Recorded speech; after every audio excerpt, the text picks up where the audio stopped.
Je me présente, je suis Pierre-Yves Berthelemy, je suis chef de marché bâtiment tertiaire pour Isover et Placo et j'ai le plaisir d'animer ce webinaire aujourd'hui.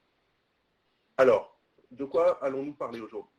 Déjà, dans un premier temps, bien évidemment, nous parlerons des bâtiments scolaires et notamment de ces bâtiments à l'heure de France Relance.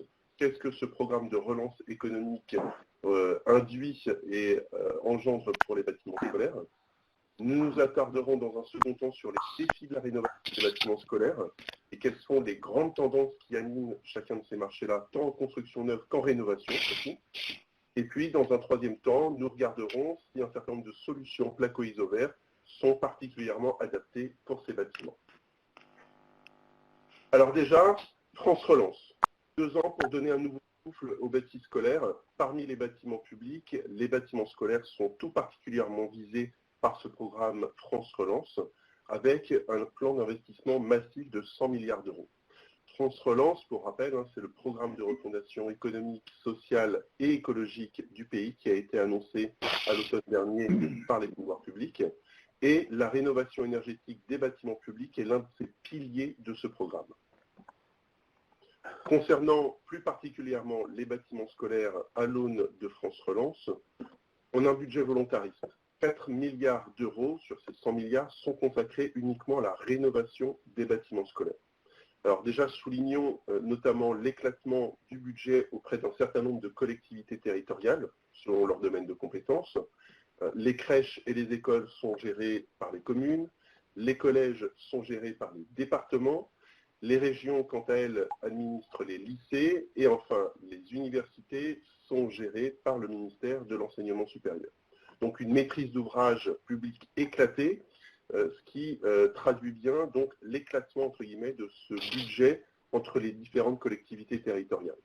Sur ces 4 milliards d'euros, nous avons 300 millions d'euros qui sont alloués aux régions pour la rénovation énergétique des lycées, 1,3 milliard d'euros attribués sous forme d'appel à projets pour les universités notamment, et enfin 1,4 milliard d'euros attribués aux différents départements pour la rénovation des collèges et des écoles. Et puis, au-delà de ce budget volontariste, on s'inscrit également dans un planning qui est extrêmement ambitieux. L'objectif, c'est 15 millions de mètres carrés de surface de bâtiments scolaires qui sont à rénover d'ici 2 ans, avec 2 dates à retenir.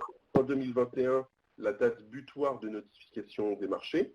D'ailleurs, les premiers marchés ont déjà été notifiés et n'ont pas attendu cette première échéance de fin 2021. Donc c'est aujourd'hui que ça se décide, que les projets émergent. Et puis 2023 pour la date limite de livraison des chantiers. Donc on est dans cette guerre éclair qui vise très rapidement à rénover un espace important dans le milieu scolaire. Alors, 3 types d'opérations de rénovation sont visées en priorité pour la rénovation des bâtiments scolaires. Déjà, dans un premier temps, toutes les actions dites à gain rapide, qui vont présenter un fort retour sur investissement. On entend notamment, par exemple, des actions d'amélioration de l'exploitation du bâtiment, des optimisations techniques, etc. Une deuxième type d'opération, des travaux de rénovation énergétique qui vont relever du gros entretien ou du renouvellement de système. Ça comprend notamment l'isolation du bâti. Et puis enfin, des opérations immobilières de réhabilitation assez lourdes qui peuvent inclure aussi d'autres volets que la rénovation énergétique, comme le confort, la mise en norme de sécurité, d'accessibilité, etc. Donc un certain nombre d'actions qui visent assez large pour la rénovation de ce bâti scolaire. Effectivement, la rénovation de ce bâti scolaire, ce n'est pas anodin.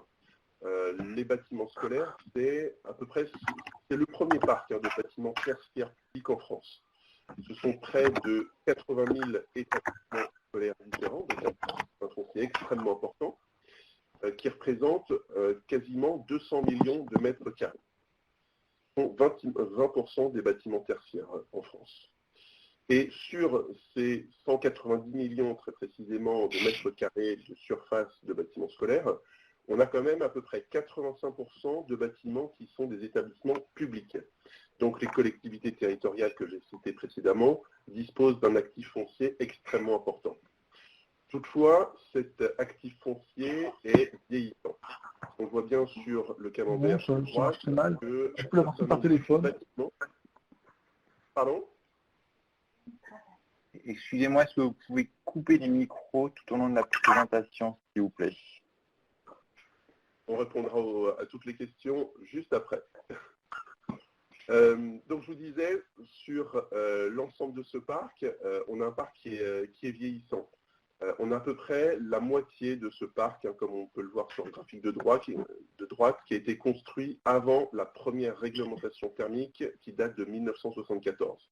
Donc un parc vieillissant. Alors certes, il y a eu certainement de la rénovation qui a été faite depuis les années 70 sur un certain nombre de ces établissements. Malgré tout, le résultat est quand même sans appel. Peu d'isolation, parfois encore des bâtiments sous amiante, et puis de fortes dépendances énergétiques. Donc au final, tous les ingrédients sont quand même réunis pour que les bâtiments scolaires soient une cible prioritaire de France Relance, notamment dans le cadre du devoir d'exemplarité des pouvoirs publics. Est-ce qu'il y a déjà un certain nombre de questions autour de France Relance?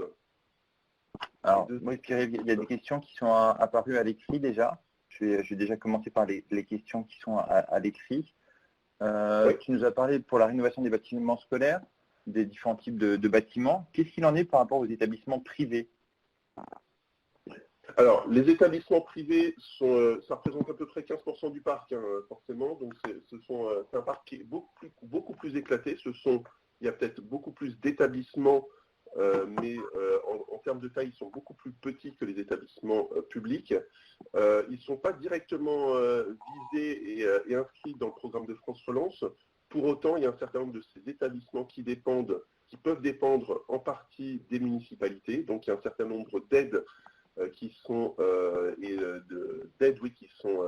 générées par les municipalités pour aider les écoles privées. Donc ça peut rentrer effectivement dans le cadre du programme de France Relance. Ok, très bien. Par rapport au CFA, qu'en est-il? Oui, alors CFA, effectivement, je ne l'ai pas précisé en tant que tel. Ça fait également partie du dispositif. Il y a à peu près 1 millier de CFA en France aujourd'hui. Ça rentre dans les bâtiments qui sont administrés par les régions, comme les collèges et les lycées, pardon. Donc c'est dépendant des conseils régionaux. Ok, une autre question dans la foire aux questions. Est-ce qu'on a une idée de la répartition des bâtiments scolaires par région? Oui, alors ça, c'est extrêmement intéressant. Je pourrais vous les communiquer ultérieurement. On a toute une analyse justement sur la nature de ce parc, la répartition géographique de ce parc. Bien évidemment, vous avez ces grands bassins et ça reste assez proportionné par rapport à la démographie et par rapport à la répartition de la population française, la répartition géographique de la population française, forcément parce qu'on est sur de l'accueil de jeunes enfants. Certains départements, certaines régions ont un peu plus d'établissements privés que d'autres. Je pense notamment à la Bretagne, qui a à peu près un bon tiers d'établissements privés, qui est surreprésenté en termes d'établissements privés par rapport à d'autres régions, par rapport à la moyenne française. Mais ce sont des éléments que je pourrais vous communiquer à la fin de cette présentation et dans les éléments qu'on vous enverra. Je me note ça. Ok, très bien. Pour l'instant, il n'y a pas d'autres questions à l'écrit. Est-ce qu'il y a d'autres questions à l'oral? Si je peux, juste une question plus budgétaire par rapport donc, à ces enveloppes qui sont attribuées donc, pour la rénovation des établissements. Est-ce qu'il y a déjà une prédéfinition par rapport une répartition, je dirais plutôt, des subventions par corps d'État, ou est-ce qu'on privilégie les renouvellements de CTA ou l'apport Non, pour l'instant, c'est pas défini. Je ne pense pas, très honnêtement, que ça le sera précisément par corps d'État. Aujourd'hui, ce sont des grandes enveloppes qui sont laissées, entre guillemets, à discrétion des différentes collectivités territoriales. Et on va le voir juste après, en fonction des grands défis, des grandes tendances qui vont animer la rénovation de ces bâtiments. Ça sera vraiment au cas par cas. Il y a effectivement les 3 actions privilégiées que j'ai citées précédemment, que je remets à l'écran. Ce sont les 3 types d'opérations qui sont visées en priorité dans l'éligibilité de la rénovation de ces bâtiments. Il n'y a pas de critères d'importance ou d'ordre de priorité qui seraient induits ensuite pour ces différentes collectivités, pour les corps d'État. Donc ça peut être aussi bien du gain rapide pour de l'installation de capteurs pour couper la lumière en cas d'absence, ou pour du CTA. Ça peut être des travaux de rénovation énergétique, donc là c'est beaucoup plus lourd pour l'isolation du bâti, pour du changement d'équipement, pour une nouvelle chaudière par exemple. Ça va être vraiment au cas par cas. Et donc pour tout cela, donc il faut que ça induise à ce que chaque établissement ait fait ou qu'on leur propose un bilan énergétique de leur bâti actuel. Oui, tout à fait. Ce bilan, est-ce qu'il aurait pareil remboursé par l'État ou c'est à la charge de l'entreprise, enfin, de la société d'études? C'est pas précis. Ces modalités-là ne sont pas précisées malheureusement dans France Relance. On reste pour l'instant sur des grandes enveloppes et je vous invite à vous rapprocher des collectivités territoriales de votre territoire en fonction des types de bâtiments pour éventuellement évoquer les modalités d'attribution, les modalités et les actions qui peuvent être prises en compte dans le cadre de ces enveloppes. Je pense très honnêtement que ça peut varier d'une collectivité à une autre. Ce sera vraiment du cas par cas, c'est la raison pour laquelle dans France Relance, on a cette première date butoir de fin 2021, pour rappel, de notification des premiers projets. Et donc ça sera vraiment pas premier arrivé, premier servi, ça serait un petit peu grossier de dire ça, mais c'est plutôt, il faudra véritablement argumenter son projet de rénovation énergétique avec un certain nombre d'éléments de preuve à l'appui, et tout ça, c'est géré par ces différentes collectivités territoriales. Oui, donc comme je dis, donc il faut pour qu'une entreprise ou un bureau d'études puisse proposer soit une isolation par extérieur, soit, comme vous dites, un remplacement des CTA, soit d'autres solutions X qui induisent après d'autres travaux en second œuvre. Il faut quand même qu'on s'appuie sur un rapport, donc une étude. Oui, tout à fait. C'est ce qu'on va voir juste après, justement. Mais ce rapport thermique, le bilan carbone, le diagnostic de performance énergétique sont des éléments sur lesquels les différentes collectivités devront se baser pour connaître l'existant et pour connaître les axes d'optimisation de rénovation énergétique de leur bâtiment. Oui, mais chaque établissement a son propre bâtiment avec ses propres contrats. Oui. Donc ça induit donc un diag à faire en amont. Oui. Qui lui, enfin, oui, en fait, est-ce que si nous on se présente, mettons, en tant que bureau d'études pour une collectivité, on se présente et est-ce qu'on est sûr que si on fait ce diag, il est pris en charge par l'État ou pas? Non, absolument pas. Ce sont les travaux qui sont pris en charge, pas les diagnostics. Oui, d'accord. Donc, alors, je pense que si... Alors après, encore une fois, je ne peux pas vous faire une réponse généraliste et forcément complète. J'imagine que si ce diagnostic amène à des travaux, il y aura une enveloppe qui sera prévue, et notamment pour prendre en compte ce diagnostic. D'accord. Mais rien n'est moins sûr, malheureusement. Donc ce diag reste à la charge de l'établissement. Pas de l'établissement, oui. Une conseil générale. Oui, exactement. D'accord. Pierre-Yves, je te propose de continuer. Il y a d'autres questions à l'écrit, notamment sur les C2E, mais je pense que tu vas en parler dans quelques slides. Oui, on va en parler un petit peu, oui, effectivement. Alors, justement, quels sont les grands défis majeurs pour la rénovation des bâtiments scolaires? Moi, j'ai fait le choix, on a fait le choix de nous orienter sur 2 défis majeurs, fort de ce constat-là, pour rénover rapidement et efficacement les bâtiments scolaires. Le premier défi logique, presque, qui s'impose, c'est la diminution de la facture énergétique des bâtiments. Pour preuve, il y a aujourd'hui à peu près 30% de la consommation d'énergie des municipalités qui est uniquement générée par les écoles. Donc leur rénovation est tout bonnement essentielle. Et donc la dernière question justement faisait état et pointait du doigt ce défi de la facture énergétique des bâtiments. Le deuxième défi, il est tout aussi logique, j'ai envie de dire. Ce sont nos enfants qui passent leur journée dans ce type d'établissement et avec des établissements qui ont souvent plus de 40, 50 ans, se pose forcément la question du confort, du bien-être, de la qualité d'apprentissage. Donc, on va examiner un peu plus en profondeur ces défis. Premier défi, comme je le disais, la diminution de la facture énergétique des bâtiments. Derrière ce défi, l'enjeu en filigrane, ça reste la réduction de l'empreinte environnementale des bâtiments.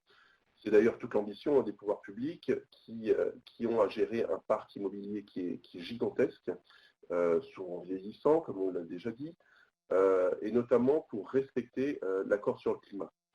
Et pour aller plus loin, plus qu'un objectif de diminution de la facture énergétique, cette ambition de diminuer cette facture énergétique correspond également à un souhait des pouvoirs publics de donner la capacité de vivre, d'étudier dans des bâtiments qui correspondent davantage à l'idéal de sobriété énergétique des occupants. L'enjeu, il est assez simple, il est extrêmement volontariste, c'est de s'inscrire dans une trajectoire vers la neutralité carbone. Donc, selon le gouvernement, les travaux de rénovation devraient permettre la réduction des émissions de CO2 et de l'empreinte carbone du parc immobilier français de à peu près 4 à 500 millions de kilowattheures d'énergie finale d'ici 2 ans. Donc, face au changement climatique, l'objectif d'aujourd'hui est clair, c'est de rénover et d'adapter les bâtiments scolaires pour diminuer leur consommation d'énergie, mais aussi assurer une meilleure qualité de vie aux usagers et préserver leur santé. Et donc, c'est en ce sens que les collectivités territoriales sont soumises à des obligations réglementaires sur les bâtiments existants. Et donc, pour aller dans le sens de ce que l'on disait précédemment, c'est déjà connaître les consommations et les émissions de CO2 à travers le bilan carbone, à travers le diagnostic de performance énergétique. Donc déjà connaître l'existant pour mieux cibler les actions qui permettront d'initier les travaux les plus appropriés.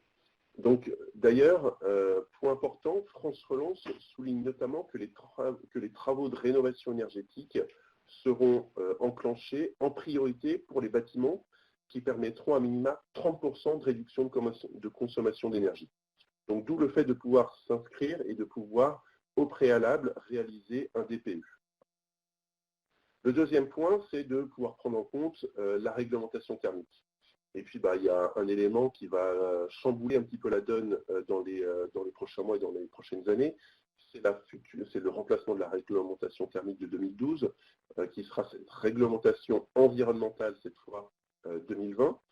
Donc, si la RT 2012 était et même encore basée aujourd'hui sur la consommation, sur les besoins énergétiques, la loi de transition énergétique pour la croissance verte va élargir le périmètre à travers cette nouvelle réglementation RE 2020, à la fois avec des bâtiments à énergie positive qui vont compenser la consommation d'énergie non renouvelable par la production d'énergie locale, et puis des bâtiments à faible émission de gaz à effet de serre sur l'ensemble de leur cycle de vie et qui vont intégrer la part due aux produits de construction et aux équipements. D'où le fait d'accorder une importance significative aux éléments, aux matériaux, aux équipements qui seront mis en œuvre dans ce type de bâtiment, que ce soit en construction neuve qu'en rénovation. Un troisième point essentiel à souligner dans ce défi de réduction de la facture énergétique, c'est de pouvoir respecter les modalités du décret tertiaire, qui va, dans les années à venir, imposer une rénovation énergétique des bâtiments publics et privés de plus de 1000 m², donc quand même un certain nombre d'établissements scolaires, et selon des objectifs d'économie d'énergie qui seront respectés au cours des 30 prochaines années. Et donc, d'ici 2050, en ligne de mire, ce cap 2050 qui visera une réduction des consommations d'énergie d'au moins 60% pour les bâtiments les plus énergivores. Donc, forcément, ça va se faire progressivement, par palier, mais l'obligation et l'ambition est bien là. Et chaque année, en fait, les modalités du décret tertiaire vont imposer de déclarer chaque année ses actions engagées pour diminuer les consommations d'énergie des bâtiments. Donc on va y aller progressivement, par palier, mais de manière extrêmement volontariste. Et enfin, le dernier point qui est pas anodin, c'est sur l'anticipation des hausses de température. Alors je ne sais pas pour ceux qui ont des jeunes enfants parmi vous, mais il y a 2 ans, moi je l'ai vécu à titre personnel. Souvenez-vous, il y a 2 ans, on a connu une canicule l'été dernier qui avait commencé assez tôt. Et on a eu un petit peu un branle-bas de combat des collectivités territoriales qui cherchaient un peu en catastrophe à livrer dans les écoles des climatiseurs, des ventilateurs, des brumisateurs, des packs d'eau, etc. Et puis 6 mois plus tard, on était avec ces mêmes collectivités, dans les mêmes bâtiments, un besoin pour certaines écoles de faire face au froid dans les salles de classe parce qu'on était sur des températures extrêmement faibles, de 16, 17, 18 degrés à peine dans certaines classes. Donc des variations de température, on le voit bien chaque année, et on l'a encore vécu il y a quelques jours avec des périodes de gel. Il y a un besoin d'adapter le bâtiment à ces évolutions, ces écarts de température. Au-delà même des simples hausses de température, c'est donc même le froid, le chaud, etc. qui est à prendre en compte. Donc dès lors, l'anticipation de ces hausses de température n'est pas anodine, et une progression significative de la température moyenne en France. Les conditions de confort de mi-saison et d'été sont de plus en plus difficiles et vont forcément peuvent nuire à l'apprentissage des élèves. Et donc, on doit pouvoir prendre en compte ces incidences-là dans les choix de travaux et dans le choix de solutions d'amélioration des performances énergétiques. Et donc, c'est véritablement en ce sens que les travaux vont permettre d'éviter l'installation de climatiseurs, d'isolation, etc. Donc, ce sont ces travaux-là qui seront privilégiés, qui seront soutenus, et c'est là toute l'ambition des pouvoirs publics pour diminuer la facture énergétique des bâtiments. Donc on a beaucoup de choses à raconter sur ce premier enjeu. Alors comment on va faire justement pour viser cette réduction de la facture énergétique de manière très pragmatique, sans attendre 2050 et l'échéance du décret tertiaire, ni même la mise en place de la RE 2020. Il y a des premières actions assez simples. Les bâtiments scolaires aujourd'hui ont une empreinte énergétique qui est assez lourde pour les collectivités territoriales. C'est ce que je rappelais tout à l'heure, mais je pense que c'est vraiment un chiffre significatif et extrêmement important. À l'heure où les municipalités, les communes ont parfois du mal à boucler des budgets, doivent emprunter, etc., quand on sait que 30% de la consommation énergétique totale des villes est uniquement induite par les seules écoles, il faut prévoir une isolation thermique de ces bâtiments. Une isolation qui soit tant globale que performante. Donc en construction neuve, l'optimisation de la performance thermique du bâtiment doit être pensée dès la phase de conception du bâtiment. Et puis en rénovation, dans le cadre de France Relance, bien évidemment, le bâtiment existant induit des contraintes particulières qui ne sont pas incompatibles avec les différentes solutions, des solutions d'isolation performantes. Il y a différents moyens aujourd'hui qui existent pour améliorer cette performance énergétique des bâtiments. Ça peut aller sur les toitures et les combles, qui restent quand même la principale source de déperdition de chaleur dans un bâtiment. Les façades aussi, bien évidemment, avec en ITE un large panel de solutions dont certaines vont favoriser l'évolutivité du bâtiment et du mode constructif vers du potodal. Donc ça serait plus de latitude en termes de mise en œuvre.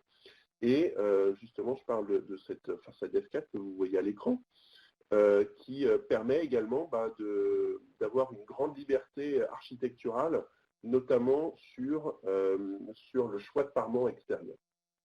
Côté mur, si on se passe vers l'isolation thermique par l'intérieur, l'ITI, donc les murs périphériques qui peuvent être également isolés, là aussi c'est assez important d'avoir un système de performance d'ITI extrêmement intéressant parce que vu la surface des murs dans les bâtiments scolaires, c'est tout simplement important.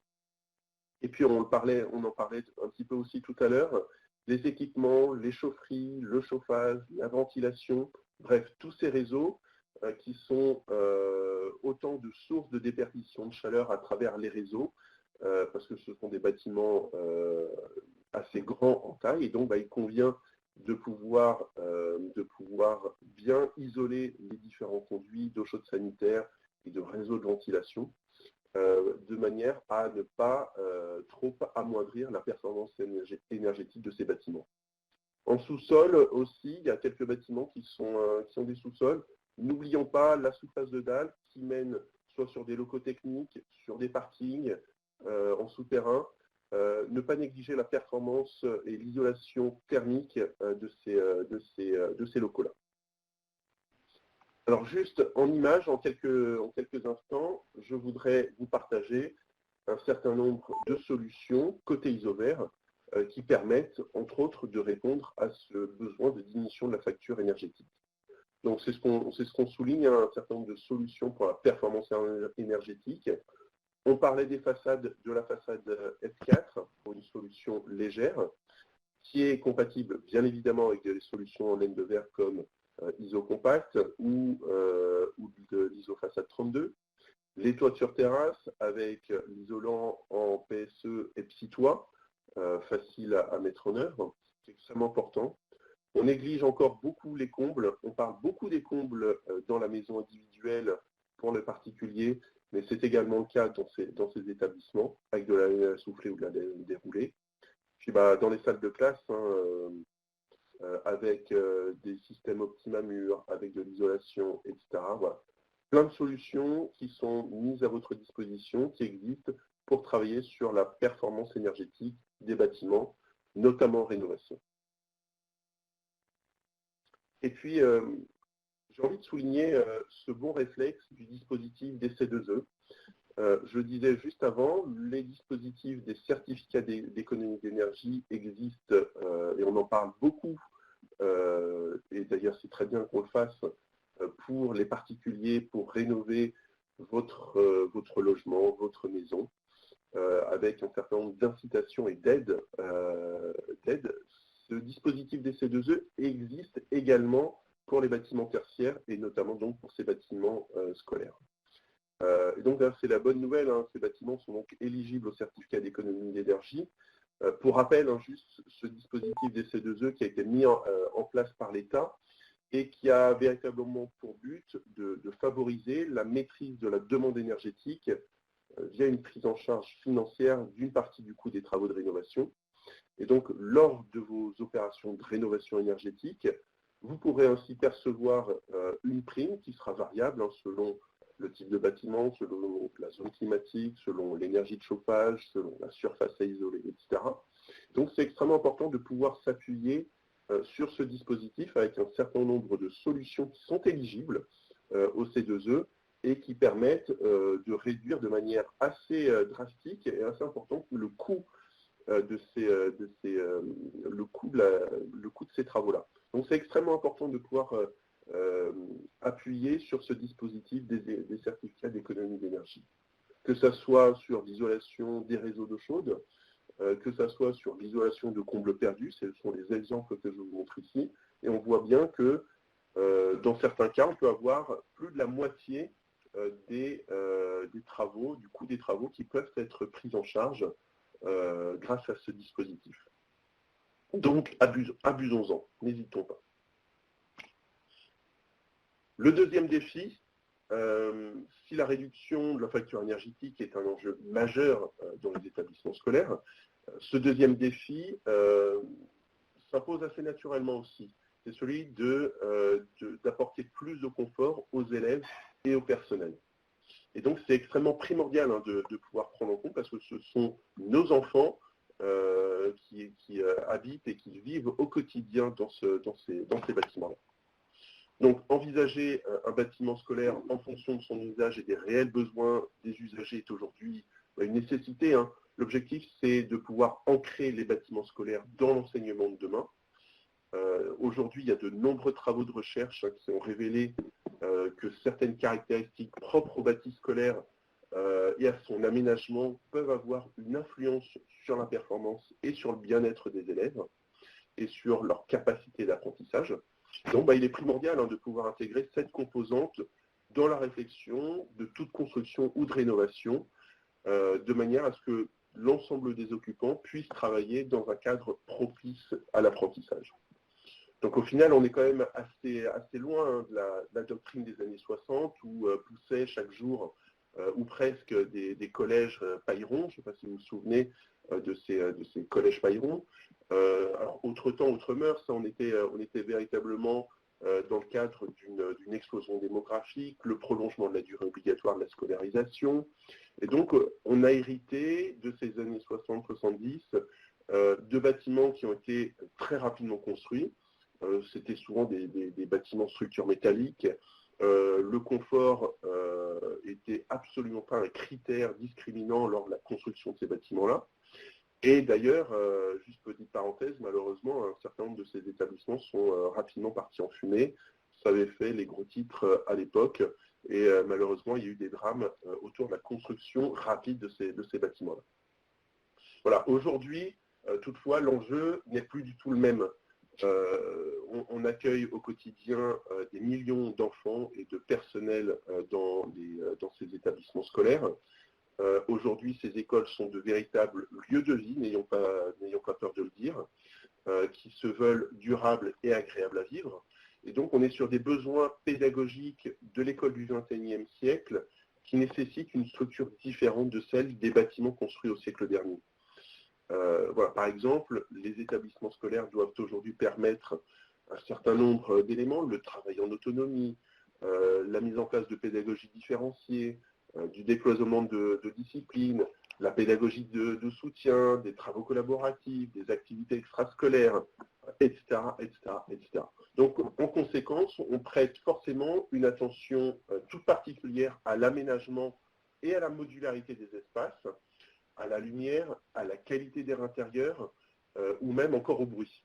Donc ce sont autant de thèmes centraux dorénavant qu'il convient de prendre en compte dans tous travaux de construction ou de rénovation.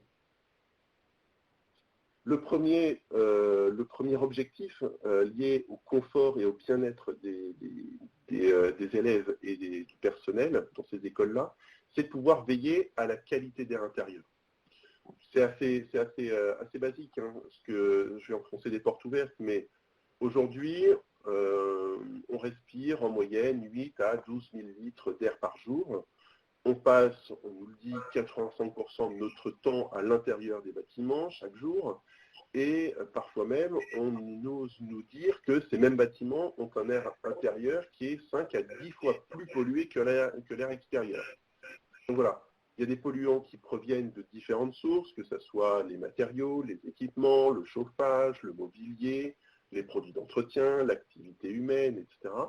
Donc parmi ces polluants, on a les COV, les composés organiques volatiles, et c'est d'ailleurs pour lutter contre ces COV qui est rentré en application l'étiquetage sanitaire des produits de construction, la fameuse petite étiquette A+, sur les matériaux de construction et sur les matériaux de construction, avec des valeurs guides sur le formaldéhyde, qui est le principal composant des fameux COV. Et donc, la bonne qualité d'air intérieur d'un bâtiment a un effet démontré sur la qualité de concentration. Il y a une multitude de recherches et d'études à ce sujet-là qui ont démontré l'effet sur la concentration, sur le taux d'absentéisme dans les écoles, bref, le bien-être en général. Hein. Et puis, à contrario, cette mauvaise qualité d'air peut favoriser différents maux, les migraines, la fatigue, les irritations, etc. Et donc, c'est ainsi qu'un dispositif réglementaire de surveillance de la qualité d'air des établissements recevant du public a été mis en place. Juste pour rappel, l'entrée en vigueur de ce dispositif et de la surveillance de la qualité de l'air intérieur est progressive. Ça se fait depuis 3 ans maintenant, depuis 2018, et qui vise véritablement en priorité les établissements qui reçoivent du jeune public. Donc, ça a commencé par les crèches et les écoles. Ça se poursuit ensuite sur les collèges et sur les lycées. Et à horizon 2023, ce sont l'ensemble des établissements recevant du public qui devront rentrer dans le cadre de ce dispositif de surveillance de la qualité de l'air intérieur. Et en fait, à terme, ce dispositif prévoit la réalisation de campagnes régulières de mesures de la qualité d'air intérieur et de solutions qui seront mises en œuvre pour faire face à cette problématique de la qualité d'air intérieur. Le second point qui est extrêmement important aussi, c'est le confort acoustique. On l'a tous vécu. Souvenez-vous, quand nous étions tous à l'école, le bruit qui y règne. Il y a différentes mesures qui sont faites. Une cantine scolaire, c'est mesuré en moyenne à peu près à 80 décibels. 85 décibels. 85 décibels, c'est presque à la limite du seuil de risque sur l'échelle de bruit. C'est comme si vous mangiez entre midi et 2 à côté, au bord du périphérique, parce que c'est plus que le bruit d'une voiture. Une salle de classe, c'est en moyenne 70 décibels. Et ce qui est vraiment flagrant et frappant, c'est que l'OMS recommande un niveau dans ces mêmes salles de classe de 35 dB. Donc on voit bien toute la différence. Donc finalement, le résultat, il est sans appel. Je m'appuie sur une dernière étude qui a été réalisée fin d'année dernière par Saint-Gobain et Ecofond. 8 élèves sur 10 aujourd'hui jugent que leur établissement est trop bruyant. 7 sur 10 ont du mal à se concentrer et à entendre la voix de leur professeur à cause du bruit. Et puis, même les enseignants se plaignent. 8 enseignants sur 10 qui considèrent que le bruit est quand même la principale source de stress à l'école. Donc au final, un certain nombre d'éléments qui militent pour accorder une importance significative au confort acoustique. Et à y regarder de plus près, il n'y a rien d'étonnant finalement. Ces bâtiments scolaires sont vieillissants, qui sont issus de procédés constructifs parfois anciens, qui favorisent notamment des revêtements plutôt durs. On est quand même les champions du béton en France. Et donc forcément, ces revêtements durs vont amplifier l'inconfort des bruits d'impact, les fameux bruits de chaise qu'on va entendre. Et puis, il y a quand même bon nombre d'établissements aujourd'hui qui ne disposent d'aucun traitement acoustique, de correction acoustique. Il y a, par exemple, assez peu de faux plafonds dans un certain nombre d'anciens établissements. Pas de faux plafonds. Forcément, on est directement sur la surface brute. Le résultat, il est clair. Les pièces sont réverbérantes. Il y a un inconfort acoustique qui va nuire à l'attention, la qualité d'écoute dont ont besoin les élèves et les professeurs. Alors comment on fait pour optimiser le confort acoustique de ces classes-là, de ces bâtiments-là même? On peut opter pour des solutions acoustiques, que ce soit en cloison ou en plafond notamment, qui seront adaptées de manière à ce que le son à l'intérieur d'une classe puisse se propager de manière homogène et permettre aussi l'intelligibilité de la parole. On peut agir sur l'isolation de toutes les parois qui vont délimiter une classe, de manière à éviter l'arrivée des sons perturbateurs, que ça vienne des couloirs, de l'environnement extérieur, de la rue, etc. Et puis réduire l'inconfort des bruits d'impact et de ceux des équipements techniques qu'on peut avoir, dont on parlait tout à l'heure, qui sont plus forcément performants ou optimisés. Et enfin, le troisième objectif induit par le confort à apporter dans les établissements scolaires pour les élèves et pour le personnel, c'est l'aménagement des espaces intérieurs. on a de multiples sources de choc parce qu'on a des enfants qui sont pleins de vie, qui s'accrochent au porte-manteau, il faut accrocher beaucoup de charges, il y a des tableaux numériques, des porte-manteaux, des bibliothèques, etc. Et puis on en parlait tout à l'heure, du décloisonnement, du travail en autonomie, du travail en groupe, des activités extrascolaires. Le bâtiment a besoin d'évoluer et donc on a besoin d'aménager des espaces intérieurs qui soient adaptés.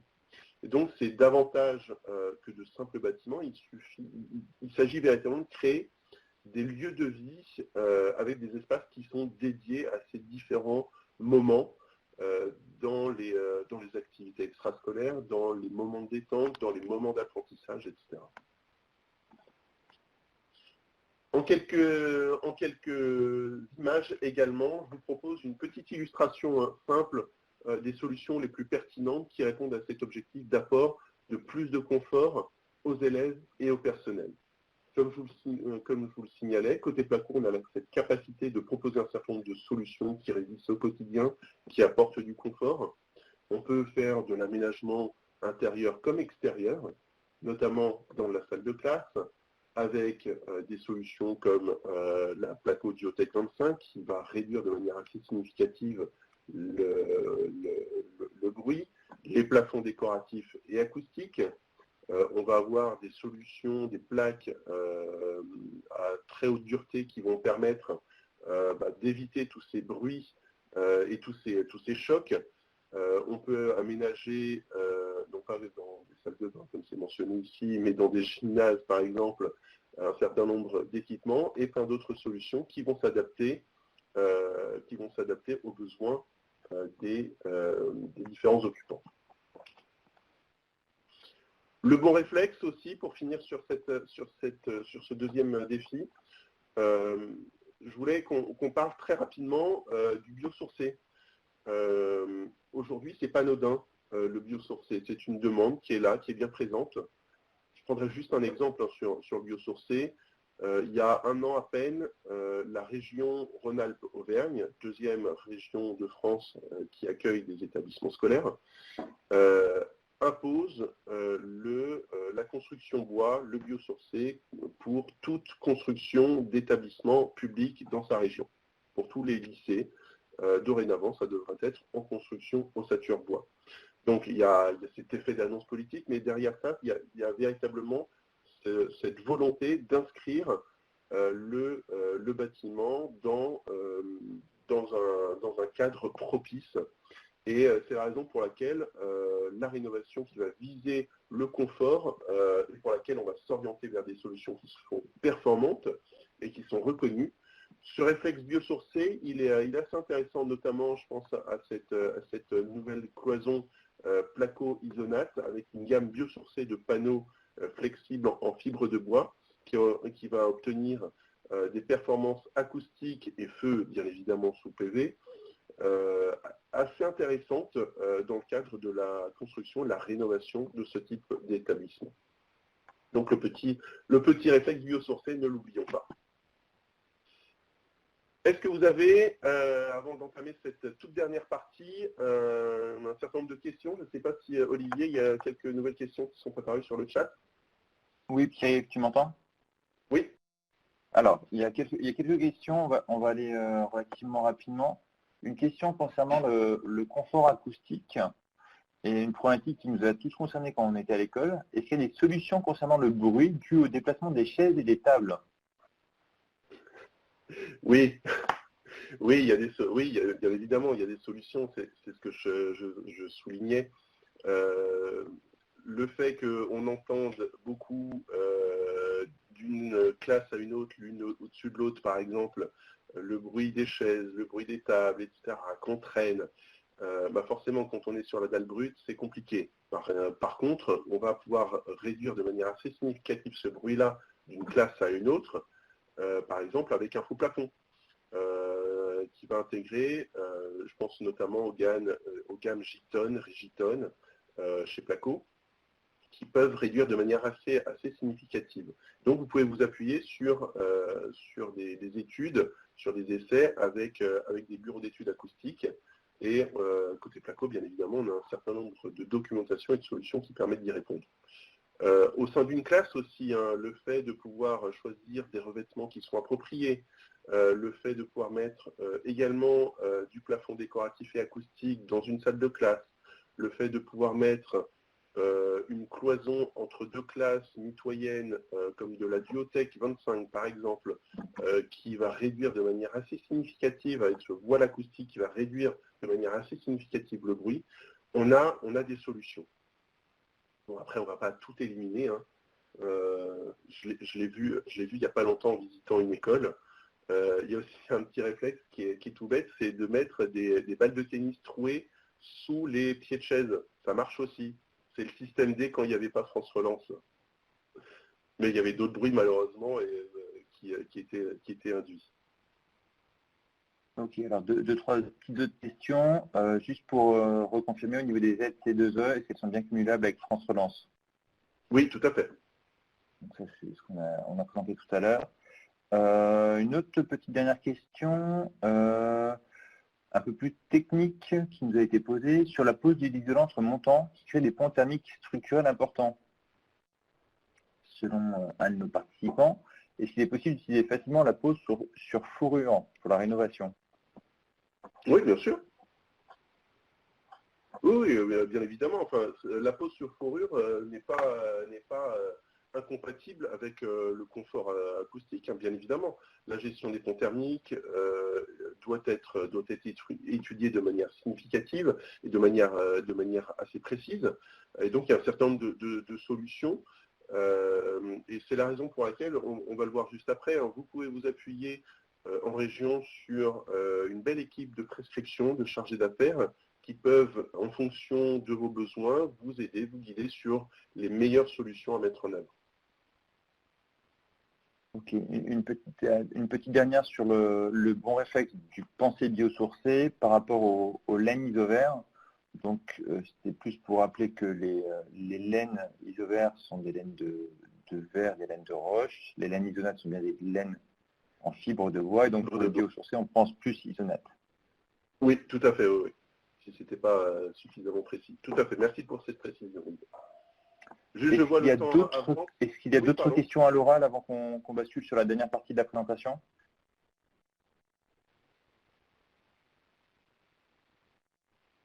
Le temps file, on va passer. Le temps file, on continue. Sur cette dernière partie, très rapidement.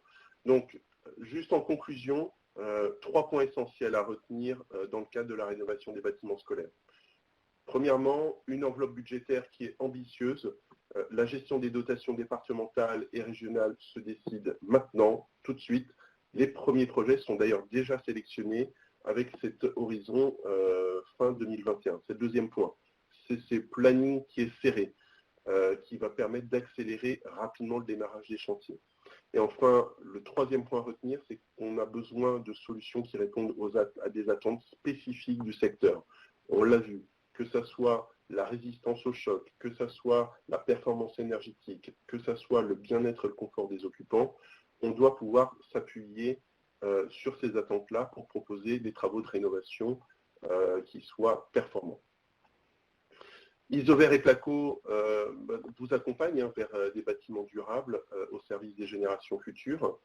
Comment? Avec des solutions 100% conçues pour leurs besoins, que ce soit en termes de performance énergétique, de solutions qui sont éligibles aux aides financières avec le dispositif des C2E, la résistance à des sollicitations intenses du quotidien, le respect de la santé et du confort de vie des occupants, la rapidité d'exécution, parce que des fois il faut faire des travaux pendant un délai restreint pendant les vacances scolaires. Bref, un certain nombre de solutions qui sont mises à votre disposition.